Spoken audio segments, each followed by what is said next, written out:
올림픽 경기 중에 처음 올림픽 때는 지금처럼 다양한 종목이 없었고 주로 달리기, 마라톤 그런 종목으로 시작됐습니다.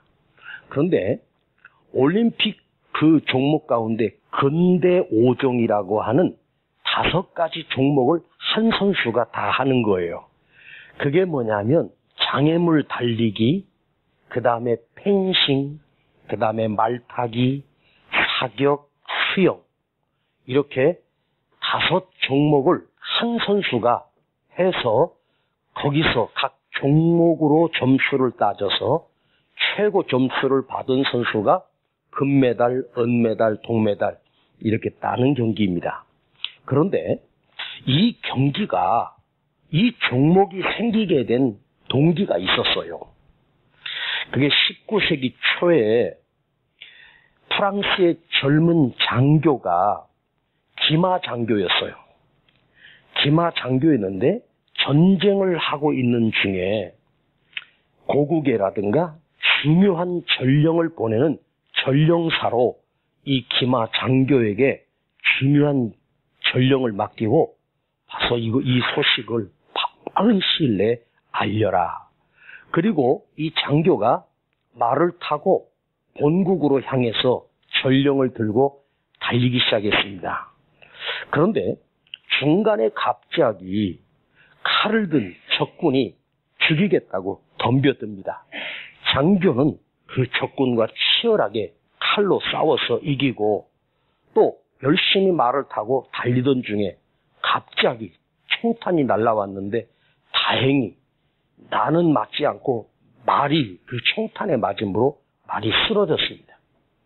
그래서 총이 날아온 방향을 향해서 보니까 적군이 수풀에 숨어서 사격을 하고 있는 거예요. 그래서 엎드려서 총을 빼서 그 사람을 사격하고 그 사람을 해치고 그 다음에 이제 말을 타고 갈 수가 없습니다. 이제 장애물을 건너고 달려서 그 전령을 본국을 향해서 달려가고 있는데 갑자기 큰 강이 나타났습니다. 어떡합니까? 이 장교는 칼과 총을 어깨에다 메고 열심히 수영을 해서 그 강을 건너가 고국에 그 중요한 전령을 전달했습니다.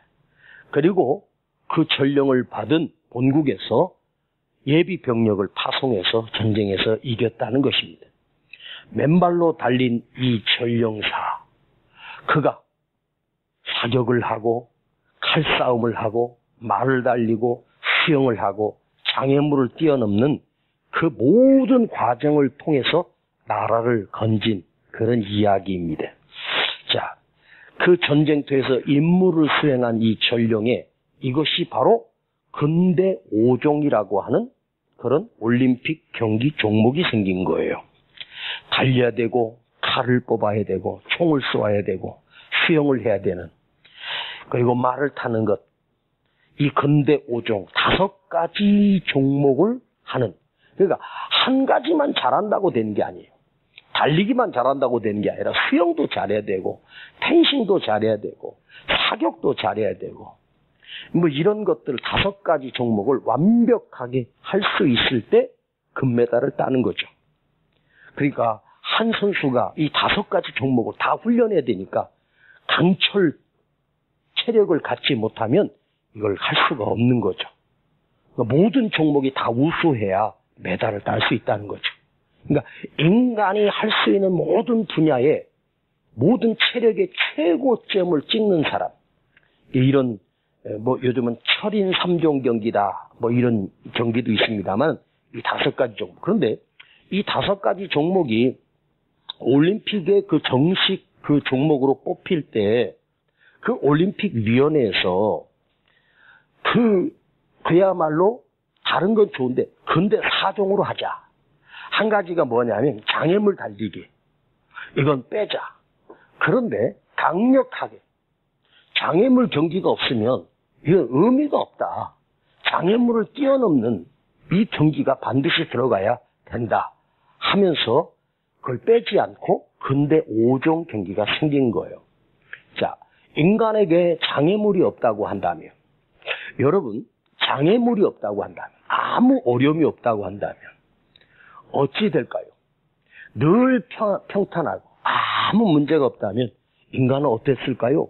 누가 그런 말을 했어요? 인간에게 고난이 없고 고통이 없고 아픔이 없었다면 인간은 아마 수만 년 전에, 수천 년 전에 멸종했을 거다. 어떤 짐승이든지 어떤 곤충이든지 반드시 자기 분야에 고난이 있고 그걸 견뎌낸 사람만이 승리할 수 있고 살아남을 수 있거든요.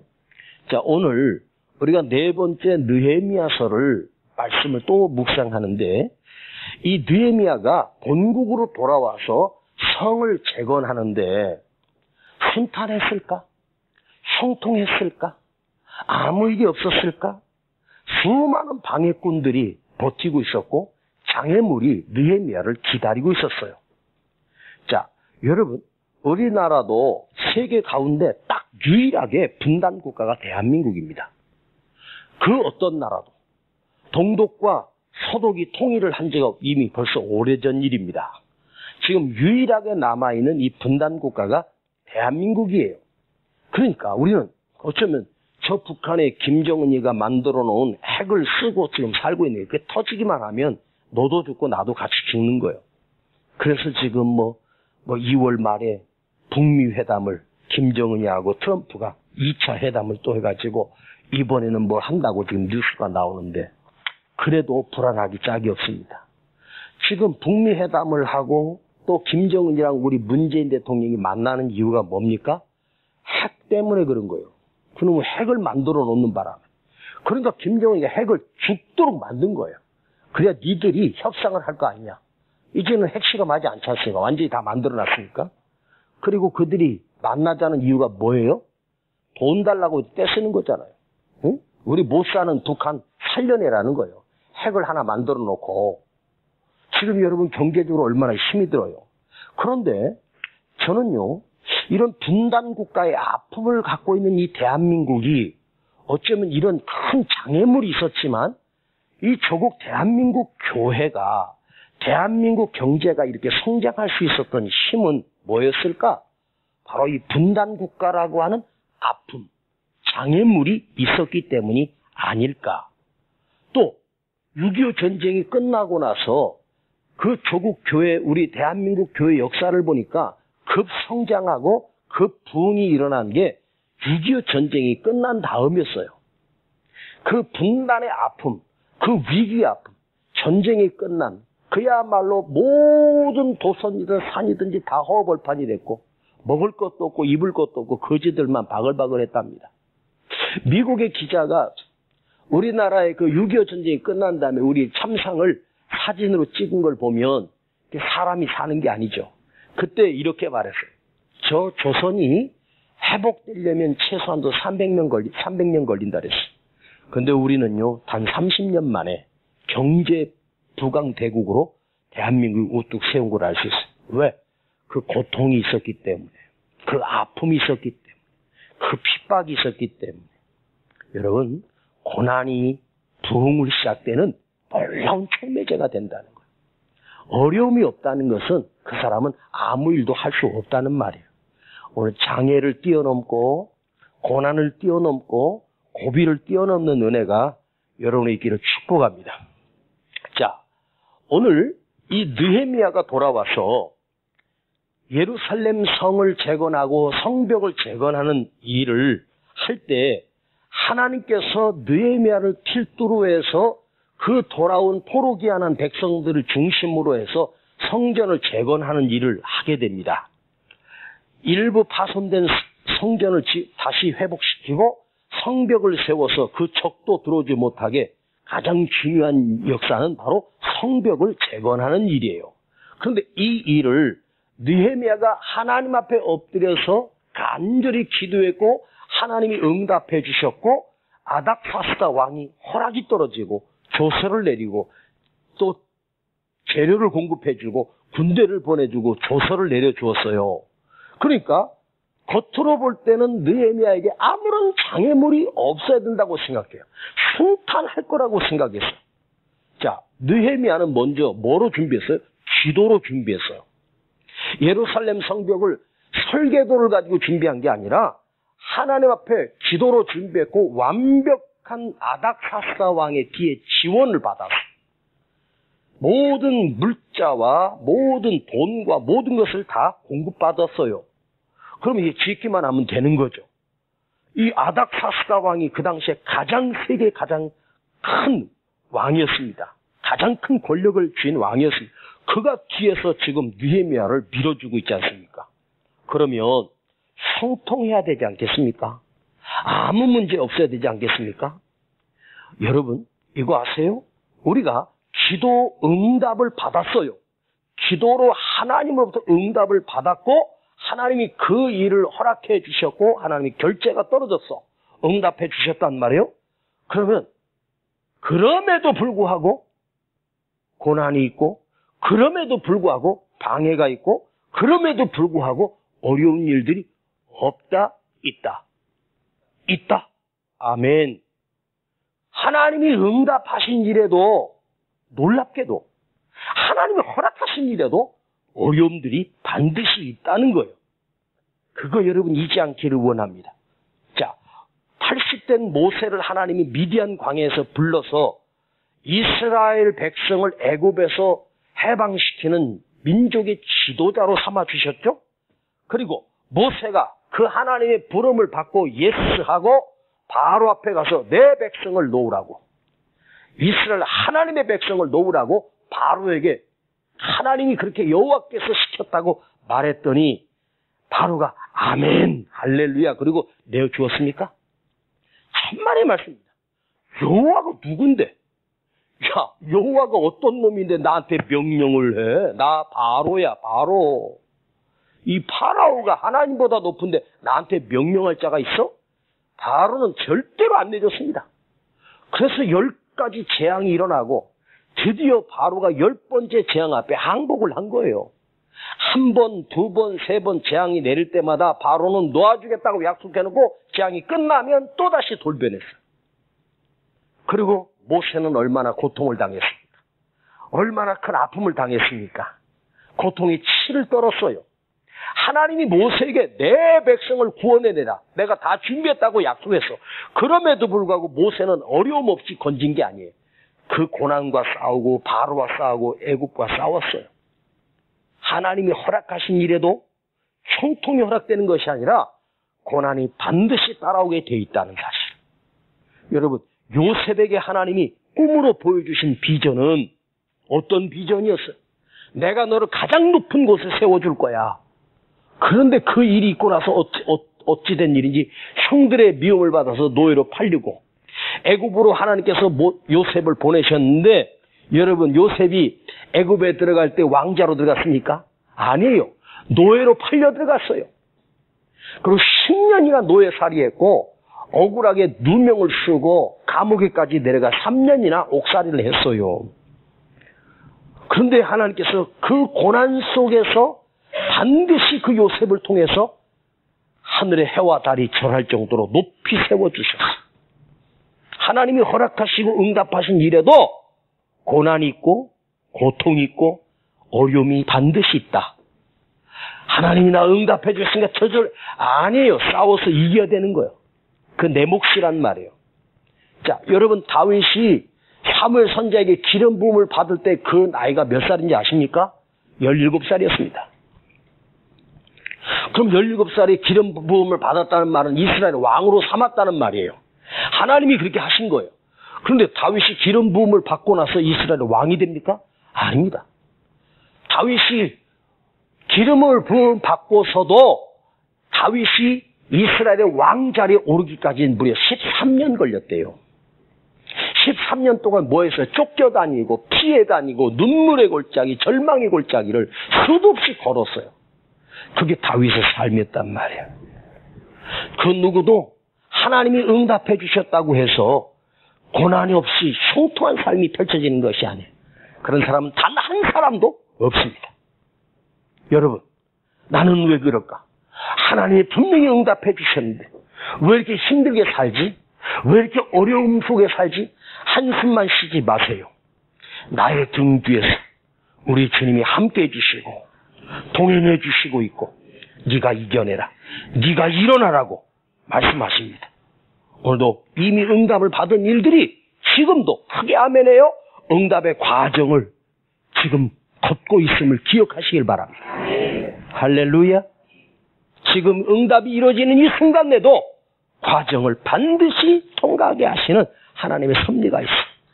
자, 오늘 본문에 18절과 19절을 우리 한번 읽어봅시다. 천천히 또박또박 시작.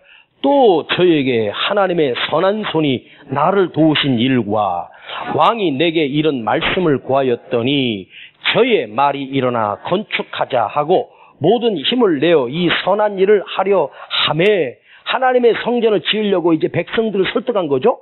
왕이 도왔다, 왕이 허락을 했다. 그 건축하자니까 모든 사람들이 이 선한 일을 하려고 하매, 자, 어떤 19절에 어떤 일어났어요. 시작. 호론 사람 산발랏과 종이 되었던 암몬 사람 도비아와 아라비아 사람 게셈이 이 말을 듣고 우리를 업신여기고 비웃어 가로되 너희의 하는 말이 무엇이냐, 왕을 배반코자 하느냐 하기로. 자, 이놈들은 무슨 왕의 명령을 받니? 아닥사스다 왕을 통해서 하나님의 성 건축하는 것을 중단하라고 하는 조서를 내렸잖아요. 지난주에 말씀드렸죠? 그 조서를 받고 그들은 그것을 갖다가 못하도록 막는 인간들이었어요. 악한 사단의 세력이었단 말이에요. 그러니까 느헤미야가 이 겪었던 이 고난은 뭐냐면 바로 산발랏, 도비야, 그 다음에 게셈, 뭐 이름을 에오도 좋고 이 세 사람이 등장을 해요. 이 세력이 막강했단 말이에요. 이것들이 지금 불태우고 성전만 짓기만 하면 불태우고 부숴버리고 그랬단 말이에요. 예? 이 악한 인간들이지 않습니까? 악한 사단의 세력이 그 느헤미야가 성벽을 재건하고자 하는 일을 철저하게 방해꾼들이. 그래서 이 느헤미야를 계속해서 읽어보면 그들이 계속해서 방해하고 결국은 어떻게 하냐면 느헤미야를 성 밖으로 끌어내요. 유인시켜서 느헤미야를 죽이려고 웅덩이를 파놔요.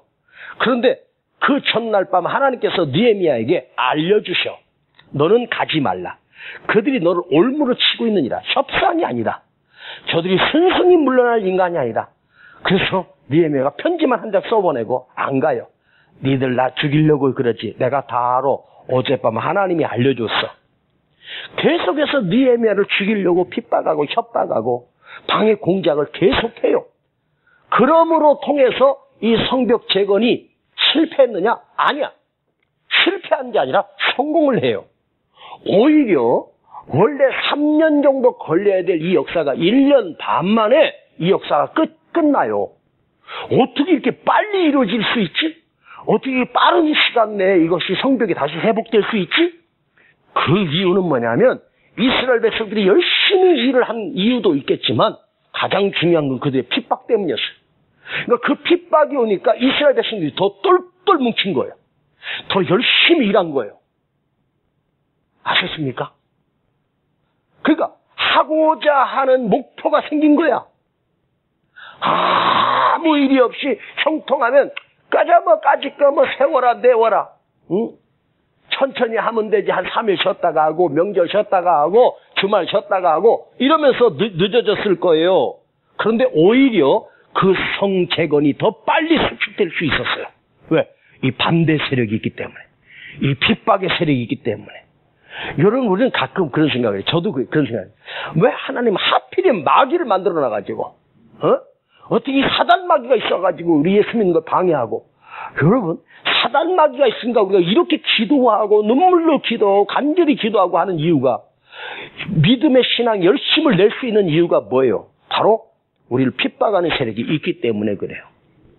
여러분, 예루살렘 교회가 그렇게 속히 강력한 부흥운동이 일어날 수 있는 이유가 뭔지 아세요? 핍박 때문이었어요.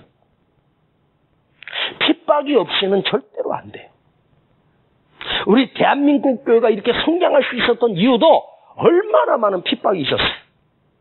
예수를 믿지 못하게 하는 세력들이 얼마나 많았어요. 그것 때문에. 제가 가끔 얘기하지만 그 미국의 동부에 있는 물고기들을 서부로 옮기는데 기차를 놨는데 그 당시 기차는요, 거기서 고기를 싣고 서부 지역으로 오는데 며칠 걸리냐면요, 15일 걸려, 15일. 지금도 서부를, 동서를 횡단하는 그 지금 승용차로 가면 3박 4일. 그러니까 하루도 쉬지 않고 달려야 3박 4일 간대요. 예.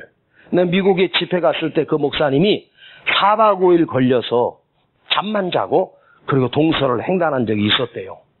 어마어마한 길이죠. 우리 뭐 부산 정도는 아무것도 아니에요. 그거는 뭐 그냥 거리도 아니에요. 지난번에 그 유타주 집회 갔다가 그 옐로스톤 보려고 갔는데 목사님이 금방 간대. 예? 하루만 갔다 온대. 그래서 한 부산 거리 정도 되나 싶었어요. 세상에 그 고속도로에 차를 갖다가요. 우리 속도로 한 150km 이상 놓고 그렇게 달리는데 끝도 없이 가는 거예요. 새벽 일찍 출발했는데 2시가 돼서 도착해가지고 딱 들어가니까 전국에서 몰린 차들이 그 입구에서 가로막아가지고 다 보지도 못하고 그냥 일부만 보고 이제 시간 없어갖고 내려온 거예요. 가는데 6시간, 오는데 6시간. 아침 6시에 출발해가지고 갔는데 밤 10시가 넘더라고요. 내가 이 짓 하려고 거기 갔나? 볼 것도 별로 없어요. 옐로스톤이라고 하는 게 뭐냐면요. 사람이 죽기 전에 꼭 가봐야 될 곳 10개 중에 한 곳이 미국의 옐로스톤 지역이에요. 옐로스톤이 뭐냐면 돌이 노랗다는 거예요. 옐로우, 노랗다. 스톤은 돌이잖아요. 예? 노란 돌이에요. 가보니까 노랗게 뭘 노래. 노랗지도 않더라고. 우리 돌하고 비스무리해요. 그리고 막 땅에서 막 김이 막 올라오고 막 그러더라고요. 막 뜨거워요. 그 몇 군데쯤 보다가 그냥 에이 갑시다 목사님. 그러고 그냥 온 거예요. 근데 그 목사님은 금방 간대. 금방 가는 게 6시간 반을 쉬지도 못하고 왔어요. 막 허리 끊어지는 것처럼 아프더라고요. 그 목사님이 운전을 갔다 하다가 힘드니까 나하고 교대로 이제 하면서 운전하면서 갔다 왔는데 왜 갔는지 내가 생각해도 어이가 없더라고. 자, 그걸 이제 동수를 이게 횡단하는데 거기 있는 생선을 산채로 잡아가지고 그 기차칸 한 칸이 수족관이야. 그 수족관이 엄청나게 큰 거죠. 그 수족관이 우리 생전만에 한 칸이 이렇게 큰 수족관에다가 바닷물을 채워가지고 그 살아있는 고기들을 갖다 다 집어넣고 그리고 이렇게 오는 거예요. 그러니까 보름, 그것도 쉬지 않고 오면 보름 15일을 달려오는데 한번 생각해봐요. 그런데 다 도착하기 전에 절반도 못 와가지고 고기들이 그 안에서 어항 안에서 다 죽어버린대요. 산소를 공급해주고 먹이도 넣어주고 다 해도 고기들이 중간에 다 죽어요. 일주일도 못 버티고 고기들이 죽어버린대요. 산소가 부족한 것도 아니고 물 온도가 안 맞는 것도 아니고 다 죽어. 근데 어떤 칸은 한 마리도 안 죽고 생생한 채로 온 거예요. 봤더니 이 사람은 아주 특별한 게 하나 있는데 아무것도 아니야 사실은. 그 어항 속에다가 새끼 상어를 한두 마리 넣어놔. 이 새끼 상어가 그 안에서 고기를 잡아먹어봐야 한두 마리 잡아먹을까 해요. 뭐 차가 달리니까 멀미하는데 고기가 그걸 잡아먹겠어? 근데 상어가 왔다 갔다 하니까 이 고기들이 긴장을 하는 거야. 살아야 되니까. 그런데 상어도 없고 온도도 맞고 모든 게 다 조건이 너무너무 좋으니까 바닷물 온도 모든 게 다 좋아. 그러니까 고기들이 나태해져가지고 할 일이 없네 그러고 죽어버린대. 진짜예요. 어?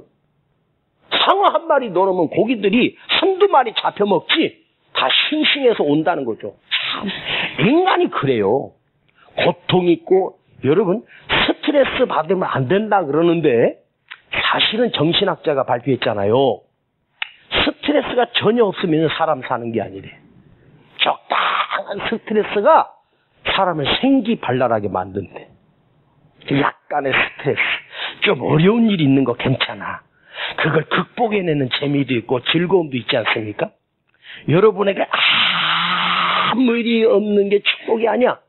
늘 고비도 오고 어려운 일도 오고 또 이거 해결해야 되고 저거 해결해야 될 일들이 무수히 계속해서 밀려와. 그걸 하면서 사람이 사는 거예요. 파도 넘게 하는 게 인생이랬잖아. 아멘도 안 하고.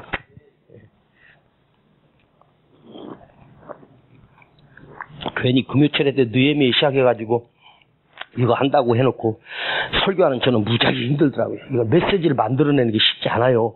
단순하기 때문에. 자, 이 고난을 이기는 비결. 자, 20절을 한번 보십시다. 말씀대로 풀어야 되니까 20절 느헤미야가 뭐라고 대답합니까? 그들이 그 산발락과 도비아가 막 방해 공작을 하면서 너희들이 어떻게 이걸 한다고 업신여기니까 그때 느헤미야가 백성들 앞에서 뭐라고 외치냐면 내가 대답하여 가로되 하늘에 하나님이 우리를 형통케 하시리니. 누가 형통케 하신다고? 하늘에 하나님이 우리를 형통케 하시리니 그의 종 우리가 일어나 건축하려니와 오직 너희는 예루살렘에서 아무 기업도 없고 권리도 없고 명복도 없다고 하였느니라. 너희들 왜 남의 땅에 와가지고 한 번만 쓸게. 너 왜 남의 땅에 와가지고 지랄들 하냐? 꺼져 이거야. 쉽게 말하면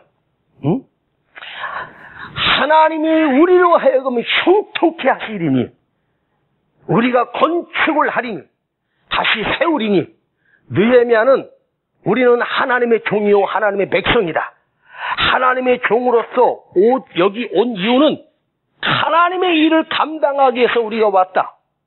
너희가 하나님과 맞서 싸울 수 있느냐? 내가 온 이유는 바로 하나님의 전을 건축하고 하나님의 전 성벽을 다시 세우기 위함이다. 거룩한 일이라. 거룩한 사명이라고 백성들을 독려하고 여러분은 사명자니까 하나님의 종이니까 두려워하지 말라. 저들을 무서워하지 말라. 그러니까 1차 포로 귀환에서 온 백성들이 그 산발락과 도비아 그의 노예처럼 살고 있었어요. 이방인들인데 악한 것들이 그들이 방해하니까 그들을 무서워했어요. 왜? 그들에게 큰 분대가 있거든요.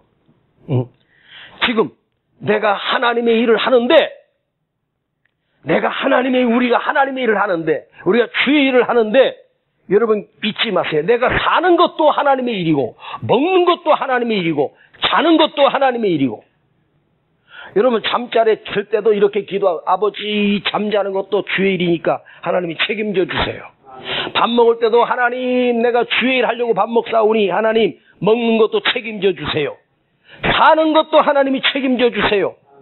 할렐루야. 네. 아이고 어떤 60대 된 노인인지 아저씨인지 자기 아내를 폭행을 했나 봐. 근데 딸이 신고를 해가지고 무서우니까 트럭 하나 끌고 산속으로 도망갔대.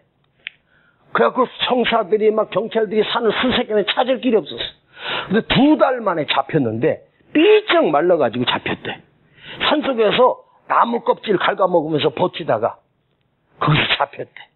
아이고 불쌍해라. 2달 동안 이 추운 겨울에 산속에서 어떻게 살았는지 그것도 기적이에요.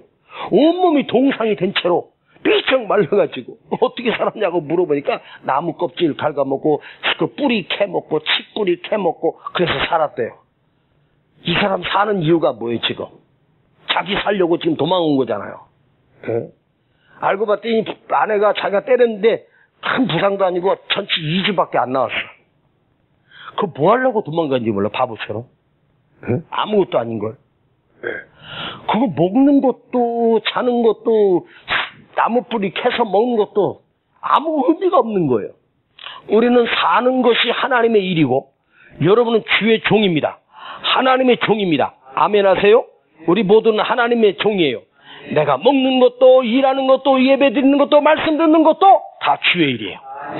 아멘. 하늘에 하나님이 우리를 형통하게 하시리니 난 오늘 이 말씀이 너무너무 은혜스러워요. 자, 산발락과 도비아가 지금 핍박하고 방해하는데 느헤미야는 뭐라고 말해요? 하나님이 하나님의 일을 형통케 하시리니 하나님이 형통케 하신다. 이게 바로 믿음의 사람의 고백입니다. 여러분 힘들고 어려울 때 그 고비 앞에 문제 앞에 무너지지 말고 하나님이 형통케 하신다. 이렇게 외쳐버리길 축복합니다. 누가 형통케 하신다고? 하나님이 형통케 하신다. 한번 여러분 입술로 외치기를 원해. 힘든 일 앞에서도 좌절하지 말고 무너지지 말고 이렇게 외쳐요. 하나님이 나를 형통케 하신다. 3번 시작. 더 크게. 하나님이 나를 형통케 하신다. 더 크게. 하나님이 나를 형통케 하신다. 아멘. 성벽을 짓고 이게 누구의 일이야? 하나님의 일이지 않습니까? 이 일을 누가 시작했어요? 느헤미야가 아니에요. 하나님이 시작한 거예요. 아닥사스다 왕이 아니에요. 이스라엘 백성도 아니에요. 하나님이 시작하신 일이에요. 교회를 누가 시작했어요? 하나님이 시작하셨어요. 교회는 주님의 머리예요.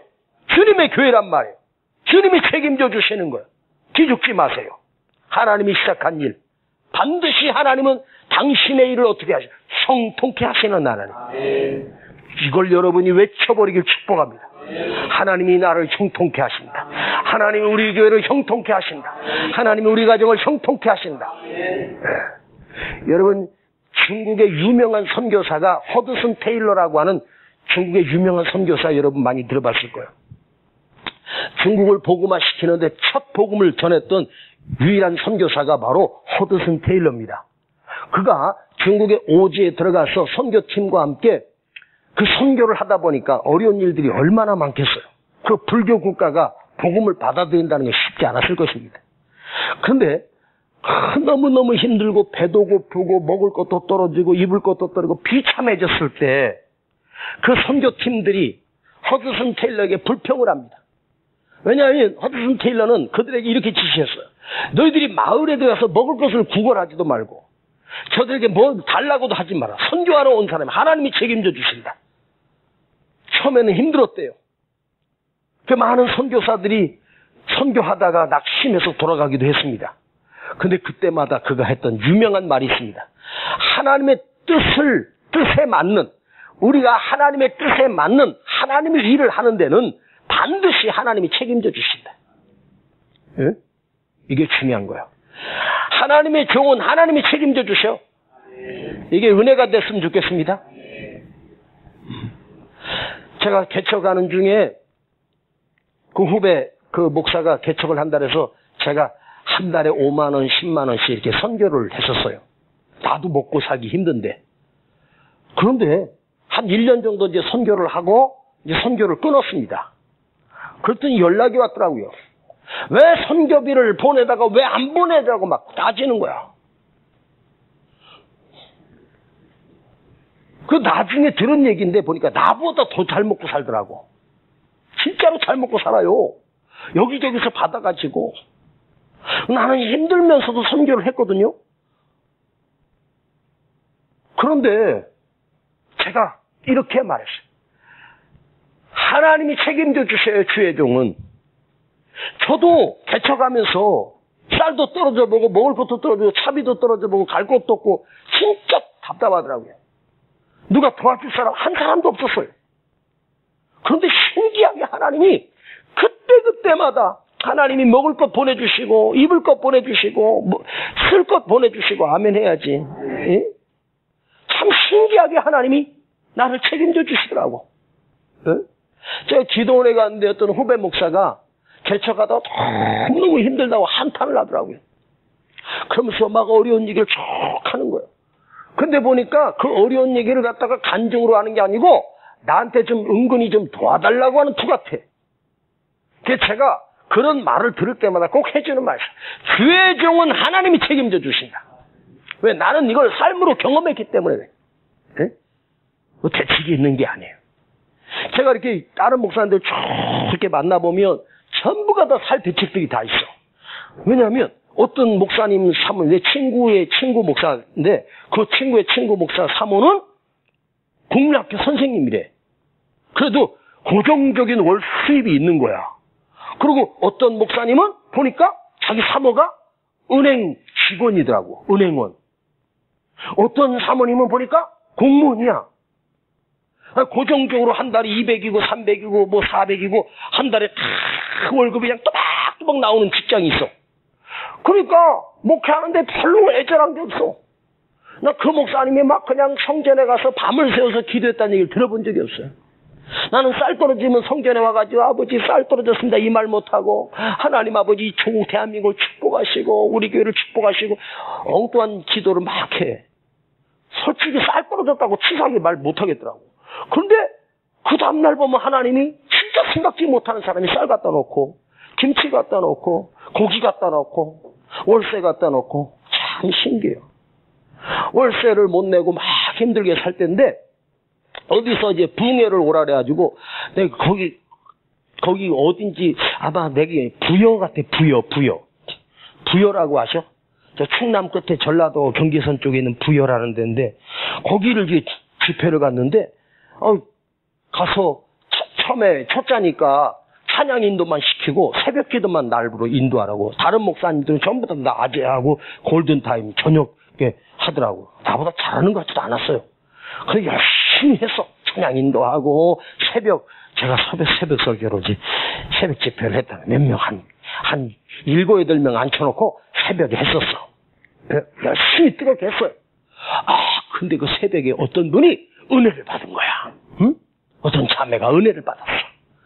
근데 이 자매가 마음문을 열고 울기 시작하고 통곡하기 시작하고.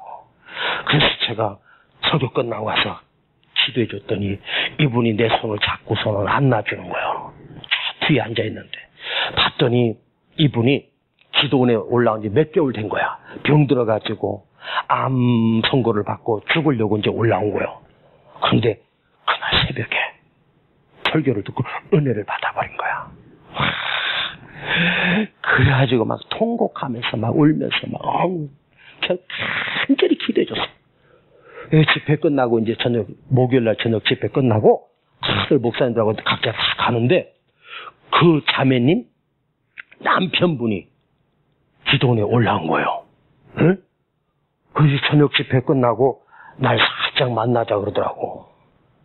그랬더니 남편이 목사님 우리 아내가 죽어가다가 목사님 너무너무 고맙다고 우리 집사람이 너무너무 은혜를 받고 목사님이 기도해서 회복됐다면서 봉투를 하나 이렇게 싹 주는 거야. 응? 봉투를. 그 봉투가 얇더라고. 응? 그래서 목사님 그 교회 필요한데 꼭 선교하고 싶어서 제가 드리는 거라고. 아니 헌금하시지 왜 저한테. 목사님한테 헌금하고 싶어서. 그런 줄 알고 이제 받아가지고 아무 생각 없이 왔잖아요. 응? 그리고 이제 집에 다 도착해가지고 다 들어있는 봉투를 싹 여기 있는 걸 싹 꺼내가지고 궁금하죠. 이렇게 얇아. 응? 뭐 차렸던 여러분이 많이 해봐야 5,000원, 10,000원 하는데 여기 보니까 배추 잎사귀네. 배추 잎사귀가 한 장이 들어있는 게 아니고 배추 잎사귀가 100장이 들어있는 거야. 얇은데. 뭔 말인지 못 알아들으셔? 배추가 한 장 들어있는데 그게 이 배추잎 100장이야. 그 당시. 그때가 몇 년도냐면 94년도 됐을까? 93년? 그 정도 된 것 같아. 93년이나 94년도에요. 수표 백지 100만 원짜리 수표가 들어있더라고. 내가 세상에 개척한 지 한 2, 3년 만에 처음으로 내가 우리 마누라한테 수표 100만 원짜리를 꺼내가지고 자기 필요한데 쓰라고. 그랬더니 월세 밀린 거 내야 되겠네 그러더라고. 하나님이 그렇게 해서 월세 내게 하시고 먹게 하시고 입히시고 참 하나님이 저를 책임져 주신 거 보면 형통케 하셨어. 물론 힘들어. 그런데 하나님이 위기 때마다 고비 때마다 나를 형통케 하신 하나님. 여러분을 형통케 하신 하나님. 아멘. 우리 삶을 형통케 하신 하나님께서. 할렐루야. 아멘. 여러분 기죽지 않기를 축복합니다. 하나님의 뜻을 감당하는 모든 사람은 하나님이 책임져 주신다. 내가 하나님의 뜻 안에 있다면 하나님 나를 형통케 하신다. 미국의 그 US 오픈이라고 하는 세계적인 골프 기구가 있는데 골프 프로 골퍼 선수라면 그 미국의 US 오픈에 우승하는 것이 골프 선수의 최고의 꿈이에요. 예? 박세리가 거기서 우승한 적이 있잖아요. 양말 벗고 들어가가지고. 그 대회가 US 오픈이었어요. 근데 남자 대회였는데 그 해가 2003년도였는데 짐 퓨릭이라고 하는 이제 아마추어 선수예요. 근데 아마추어 선수가 갓 프로가 돼가지고 어떻게 운 좋게 그 대회를 참석해서 컷오프를 통과하고 거기서 점점 올라와가지고 이 짐 큐릭이 생각지도 못하게 그날 너무너무 잘 맞은 거예요. 치기만 하면 다 들어가. 그래가지고 의외 선수가 우승을 한 거예요. 그러니까 기자들이 깜짝 놀란 거예요. 당연히 그 대회에 우승할 선수는 바로 타이거 우즈라고 하는 유명한 골프 선수 있지 않습니까? 타이거 우즈가 그 대회에서 몇 위를 했냐면 20위를 했어요. 20위. 그리고 이 타이거 우즈가 굴욕적인 모습으로 물러났습니다. 그러면서 인터뷰를 하는데 뭐라고 인터뷰했냐면 골프는 나를 겸손하게 만듭니다. 그리고 고개를 푹 숙이고 들어갔답니다. 근데 그때 우리나라 선수 최경주라고 하는 프로 선수인데 이 최경주 집사가 믿음이 그렇게 좋대요. 내가 미국에 가서 들은 얘기예요. 미국의 한인교회인데요. 한인교회. 수요일 밤에 이 최경주 집사가 수요 예배를 드리려고 교회를 찾다가 어느 한인교회를 들어갔는데 세상에 수요 예배를 들어갔는데 3명이 앉아있더래. 자기까지. 그러니까 한인교회가 열악하잖아요. 에? 수요 예배 3명이 앉아서 예배를 드리는데도 그래서 자기는 수요 예배 드리겠다고 그 골프 선수가 훈련을 멈추고 수요 예배를 갔는데 정말 초라한 한인교회를 간 거예요. 근데 사실은 최경주 집사가 가장 어려운 교회를 찾아간 거죠. 그리고 그날 예배를 드리고 최경주가 헌금을 얼마를 했냐면 100만 달러. 예. 우리 돈으로 12억을 헌금했대요. 예. 좀 이럴 때는 좀 놀래봐. 그 아주 유명한 이야기예요. 나도 그 한인 그 집회 갔다가 그 목사님한테 들었대요. 저 교회가 지나가면서 저 교회가 최경주 집사가 100만 불을 헌금한 교회라고 하더라고. 그래가지고 그 교회가 그 초라한 건물을 헐고 다시 크게 세웠다는데 저게 최경주가 세운 교회라고. 미국에서 여러분요 100만 불이면 굉장히 큰 돈이 우리에겐 12억밖에 안 되지만 미국 사람이 체감하는 돈은 한 30억 40억 돼요. 우리는 돈을 우습게 하는데 미국 사람들은 굉장히 크게 여기거든요. 그런 얘기를 해주더라고요. 근데 이 최경주 집사가 그 대회에 당당하게 참석을 했다가 컷오프 탈락이라고 해요. 컷오프는 뭐냐면 예선 탈락. 본선에 나가지도 못하고 탈락을 한 거예요. 그런데 컷오프 탈락을 하면 보통 프로 선수들이 어떤 대회를 나가서 예선 탈락을 하면 그 악몽, 슬픔, 그 다음에 그 낙심이 밀려와서 큰 슬럼프에 빠지는 것이 보통이래요. 그런데 그 US 오픈 대회가 열리고 있는 한 3박 4일 열리지 않습니까? 3박 4일 열리는 중에 그 옆에 작은 골프장에서 최경주가 컷오프 탈락인데 거기서 모자 하나 쓰고 열심히 골프 연습을 하고 있더래. 그걸 한국 기자가 본 거예요.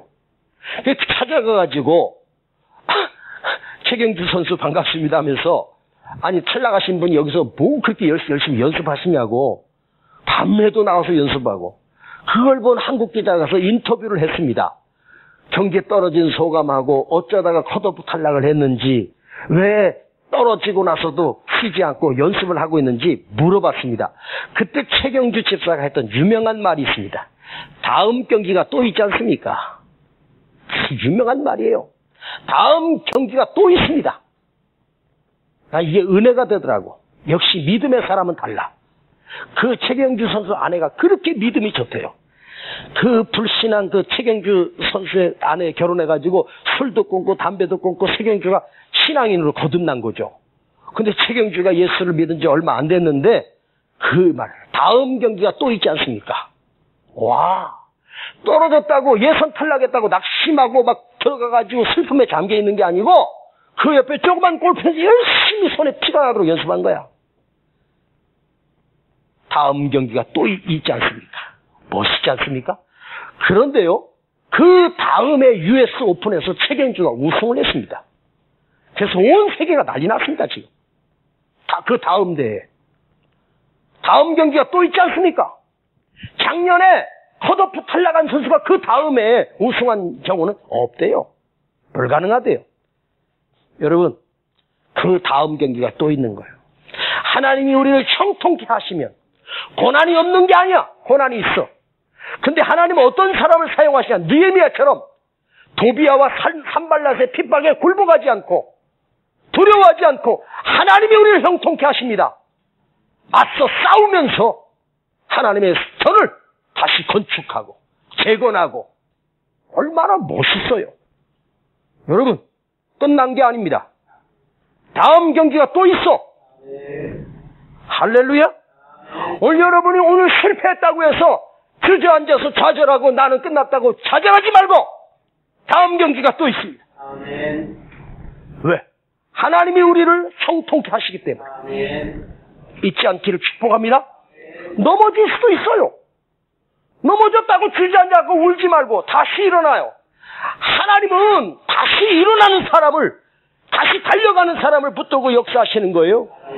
요셉은 수도 없이 넘어졌고 다윗도 수도 없이 넘어졌고 블레셋에 건너가서 얼마나 비참하게 다른 나라의 신하 노릇도 할 때 다윗의 마음은 어떻겠어요? 기름 부음 받은 사람이.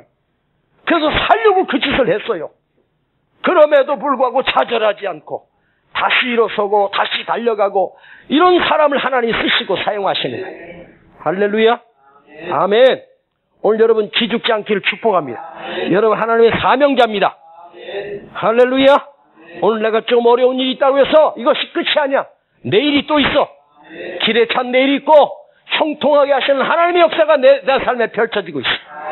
그 형통케 하심이 고난도 이겨내고 고비도 이겨내고 아픔도 이겨내고 슬픔도 이겨내고 다시 일어설 수 있는 은혜가 있기를 주님의 이름으로 축복합니다. 기도합시다. 아버지 하나님, 아버지 하나님, 오늘 우리의 삶 또한 형통케 하시고 계심을 믿습니다. 하나님이 형통케 하시고 응답을 주셨지만 고비도 있고 고난도 있고 아픔도 있고 슬픔도 있고 실패도 있습니다. 그러나 주여 다시 일어나게 하시고 다시 달려가게 하시고 일어나게 하시고 회복되게 하시고 하나님이 형통케 하심을 바라보며 소망을 가지게 하시고 비전을 품게 하여 주시고 아버지 우리에게 이런 믿음을 주시고 이런 능력을 더하여 주시옵소서. 예수님의 이름으로 축복하고 기도하옵나이다. 아멘. 나의 등 뒤에서 나를 도우시는 나를 도우시는 주 때때로 뒤돌아보면 여전히 계신 주 여전히 계신 주 잔잔한 미소로 바라보시며 나를 재촉하시네. 일어나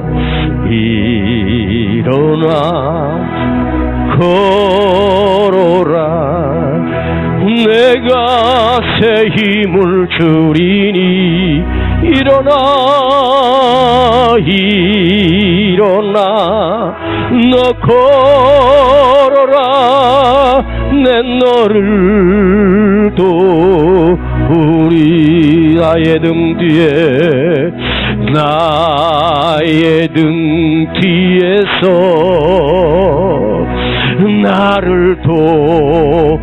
도우시는 나의 인생길에 나의 인생길에서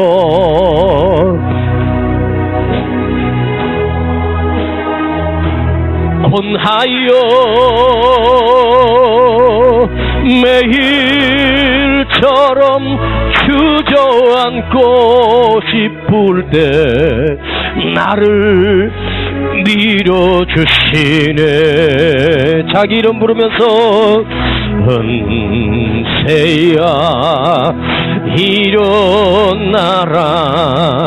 내가 새 힘을 주리니 인세야 너 걸어라. 내 너를 우리 한 번 더 일어나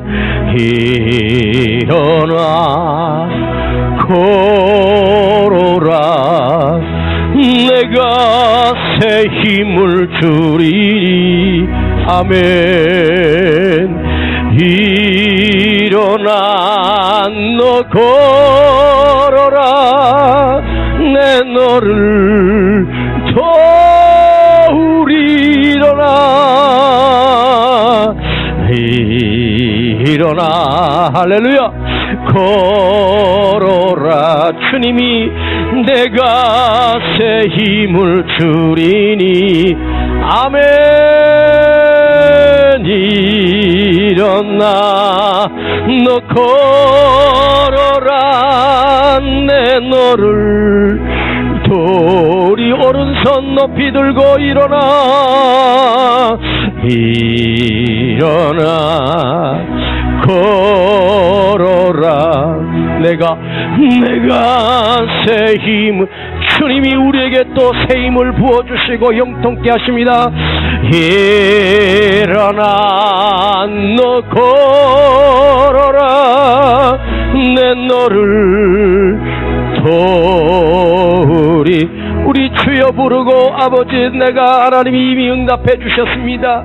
형통케 하심을 믿습니다. 그러나 우리는 고난도 이기고 고비도 이기고 어려움도 이겨내고 고통도 이겨낼 때 하나님이 역사하시는 거예요.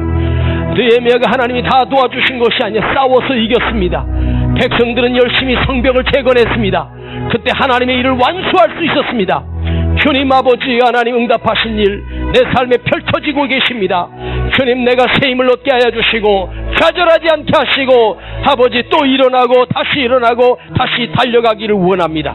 내게 용기를 주시옵소서, 담대함을 주시옵소서, 소망을 주시옵소서, 비전을 주시옵소서. 하나님이 나를 형통케 하심을 믿으시길 바랍니다. 하나님이 인도하고 계심을 믿으시기 바랍니다. 나의 등 뒤에서 나를 밀어주시고 함께 주시고 동행해 주시는 그 크신 능력을 경험하기를 원합니다. 우리 주여 부르고 기도합니다. 주여